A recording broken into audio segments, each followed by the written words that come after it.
Inamin ni Jugs Jugueta na tulad ng isang tunay na pamilya, hindi rin mawawala ang paminsan-minsang tampuhan at hindi pagkakaunawaan sa pagitan ng mga host ng It's Showtime.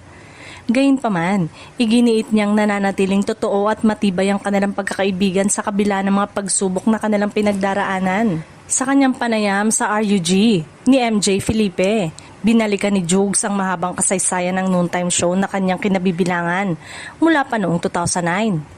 Ayon sa kanya, 13 episode lamang umano ang orihinal na plano para sa programa, ngunit hindi nila inakalang magtatagal ito ng maraming taon at magiging isa sa pinakakilalang noontime show sa bansa.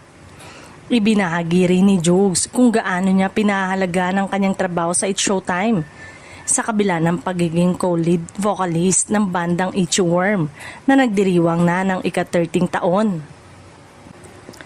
Hanggat maaari ay ayaw niyang lumiban sa programa. May mga pagkakataong pa umano na hindi nila tinatanggap ang ilang gigs dahil ayaw niyang maapektuhan ang kanyang commitment sa noontime show. Kapag may out of the town performances naman ng Itchy Worm, gumagawa umano si Jugs ng paraan upang makabalik agad para sa live taping. Minsan ay humahabol siya sa flight pagtapos ng It's Showtime. Tumutugtog sa gabi at sasakay naman sa unang flight pa uwi kinabukasan.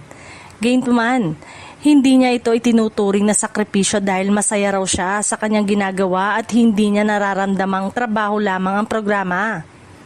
Tungkol naman sa biroan ng mga host sa ere, sinabi ni Jugs na hindi na sila basta-basta magkakapikunan. Aminado siyang may mga pagkakataong nagkakaroon sila ng tampuhan, ngunit para sa kanya, normal lamang ito sa isang samahang maituturing ng pamilya. Aniya, walang perpektong pamilya at minsan ay mga hindi pagkakaunawaan ang nagiging dahilan upang mas tumitibay at lumalalim ang kanilang samahan.